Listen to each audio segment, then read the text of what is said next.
Februari 2022. Ottawa. Rekening seorang sopir truk dibekukan dalam 2 jam. Tanpa hakim, tanpa pengadilan, tanpa satu pun surat perintah. Uangnya ada di sistem. Tapi tiba-tiba uang itu bukan lagi miliknya. Setengah dunia jauhnya, jutaan warga Nigeria antre di depan ATM yang menolak mengeluarkan uang mereka sendiri.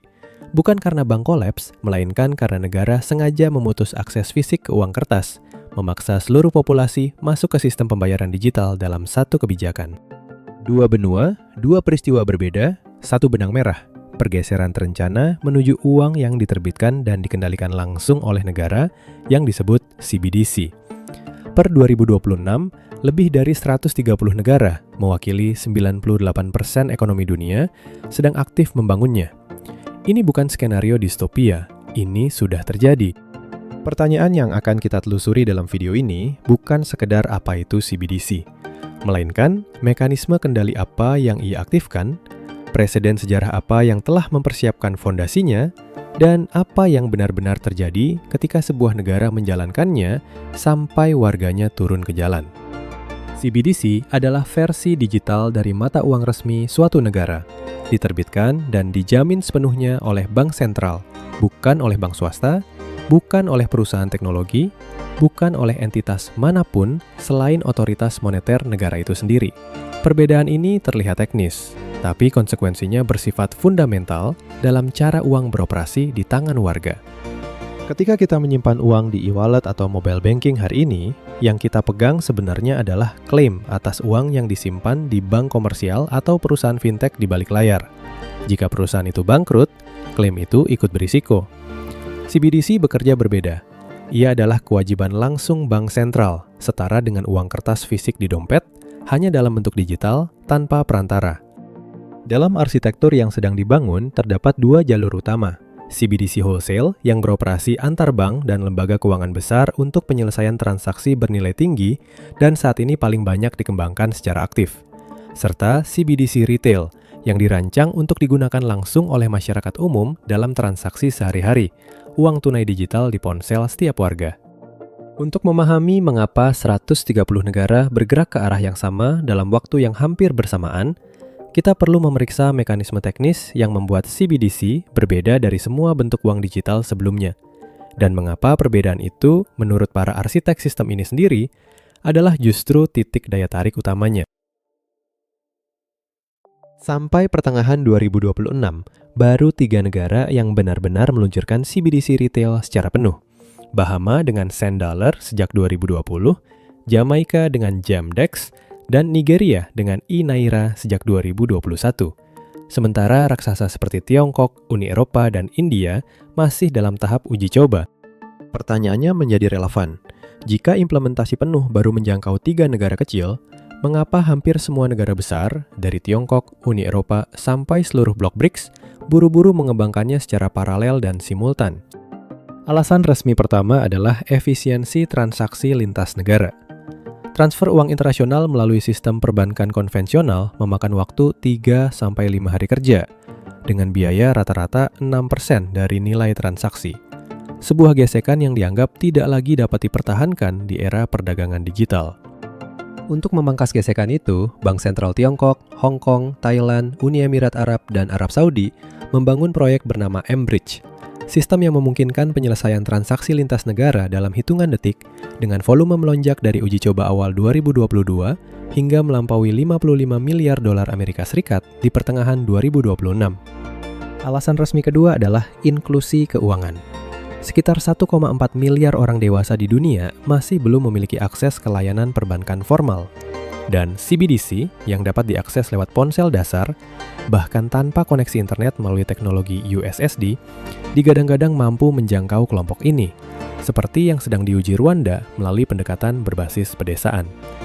Alasan resmi ketiga adalah transparansi, karena setiap unit CBDC memiliki jejak digital yang dapat dilacak dari penerbitan hingga penggunaannya. Otoritas berargumen bahwa sistem ini mempersulit aliran dana ilegal dibanding uang tunai yang bersifat anonim. Argumen yang secara konsisten muncul dalam justifikasi kebijakan di berbagai yurisdiksi. Tapi ada motif keempat yang jarang dibicarakan terang-terangan, geopolitik. Sejak invasi Rusia ke Ukraina dan sanksi ekonomi dari negara-negara G7, jumlah proyek CBDC lintas negara meningkat lebih dari 2 kali lipat. Dan negara-negara BRICS secara aktif mendorong sistem pembayaran alternatif di luar dominasi dolar Amerika Serikat.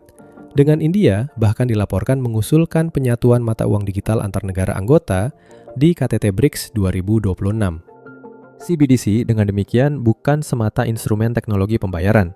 Ia telah menjadi medan pertarungan struktur kekuatan ekonomi global dan memahami mengapa negara-negara besar berlomba mengembangkannya, membuka satu pertanyaan mendasar. Apa sebenarnya yang berubah ketika uang itu sendiri bisa diprogram?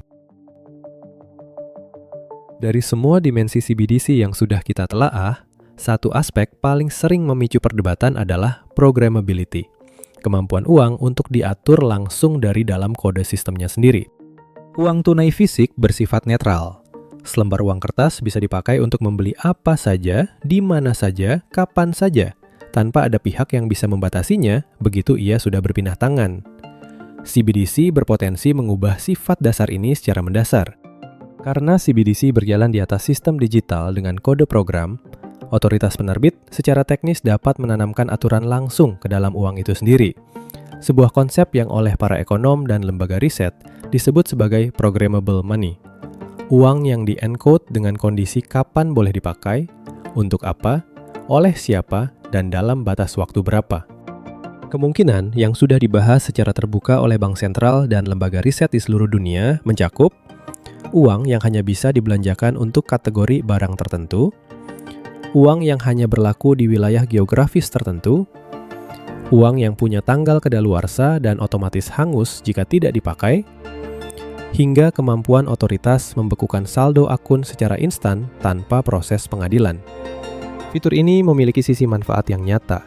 Bantuan sosial pemerintah bisa sampai ke penerima dalam hitungan detik dan diatur agar hanya bisa dipakai untuk kebutuhan pokok, sehingga efisien dan mengurangi potensi penyelewengan. Tapi, mata pisau yang sama dapat diarahkan untuk mengendalikan perilaku ekonomi jutaan orang dari satu titik kendali. Pernyataan paling eksplisit tentang potensi ini datang bukan dari para pengkritik, melainkan dari dalam sistem itu sendiri.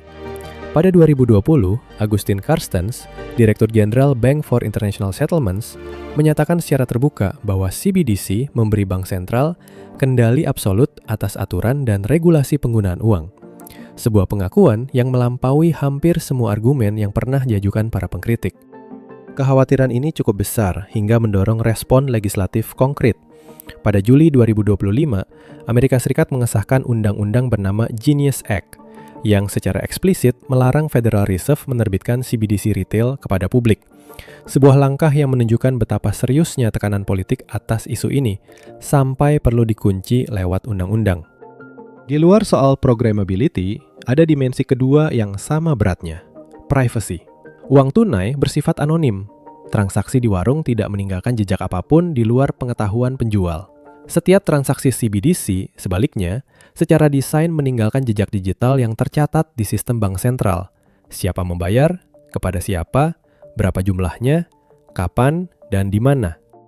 IMF sendiri secara terbuka mengakui bahwa jejak digital CBDC dapat membantu kebijakan publik tapi juga menimbulkan kekhawatiran privasi yang serius.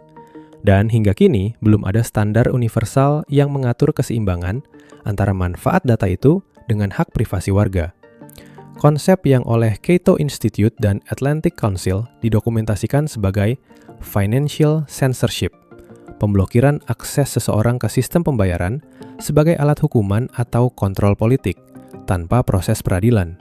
Bukan lagi spekulasi teori pinggiran, melainkan risiko yang diakui dalam laporan lembaga arus utama. Survei opini di Amerika Serikat mengukur kekhawatiran ini secara konkret. 7 dari 10 responden menolak CBDC jika pemerintah dapat mengontrol bagaimana dan kapan uang mereka dibelanjakan. Proporsi serupa menolak jika pemerintah dapat melacak setiap transaksi, dan lebih dari separuh khawatir akun mereka bisa dibekukan sewaktu-waktu, termasuk dalam konteks keterlibatan aksi protes politik. Angka-angka ini membawa kita ke pertanyaan yang lebih mendasar. Dari mana logika kendali semacam ini berasal? Dan kapan pertama kali dunia memutuskan bahwa satu otoritas supranasional berhak mengatur arus uang lintas batas? Skenario paling ekstrim dari desain sistem ini disebut financial exclusion by design. Pengucilan ekonomi yang bukan terjadi karena kecelakaan, melainkan karena ia memang dirakit ke dalam fondasi sistem sejak awal. Berbeda dengan uang tunai yang tetap bisa dipegang secara fisik apapun yang terjadi. Dalam sistem yang sepenuhnya digital, seseorang bisa kehilangan seluruh kapasitas ekonominya hanya lewat satu keputusan administratif, tanpa proses hukum, tanpa cadangan yang bisa digenggam. Nigeria adalah tempat di mana teori-teori ini berhenti menjadi teori. Pada Oktober 2021, Nigeria meluncurkan e-Naira, menjadikannya salah satu negara pertama di dunia dengan CBDC retail yang benar-benar beroperasi. Adopsi e-Naira berjalan lambat, masyarakat memilih tetap memegang uang tunai. Maka pada Oktober 2022, Gubernur Bank Sentral Nigeria Godwin Emefiele mengumumkan desain ulang pecahan 200, 500, dan 1000 Naira dengan tenggat waktu wajib penukaran ke bank. Alasan resminya berubah-ubah, mencegah penimbunan, mempersulit pemalsuan, memutus aliran dana tebusan penculikan. Tapi banyak analis menilai motif sesungguhnya adalah menekan politik uang menjelang pemilihan presiden Februari 2023 dengan memaksa transaksi beralih ke sistem yang rekam jejaknya tak bisa disembunyikan. Yang terjadi kemudian adalah krisis. Pasokan uang kertas baru sangat terbatas. Uang lama mulai ditolak bank dan pedagang. Dan peredaran uang tunai Nigeria anjlok dari sekitar 3,3 triliun Naira pada akhir Oktober 2022 menjadi hanya sekitar 982 miliar Naira pada Februari 2023. Turun lebih dari 70% dalam kurang dari 4 bulan.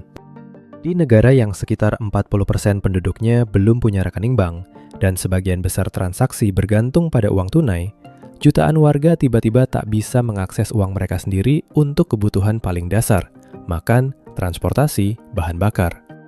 Pertengahan Februari 2023, protes pecah di Ibadan, Wari, Benin City, Oyo, Delta, dan Edo. Warga membakar ban dan memblokir jalan. Sejumlah bank dan mesin ATM dirusak massa. Unit Nigeria dari Heineken melaporkan penjualan Februari terburuk dalam 15 tahun. Karena 80% penjualan retail mereka bergantung pada transaksi tunai. Mahkamah Agung Nigeria akhirnya turun tangan, memerintahkan uang lama tetap berlaku sebagai alat pembayaran sah tanpa batas waktu.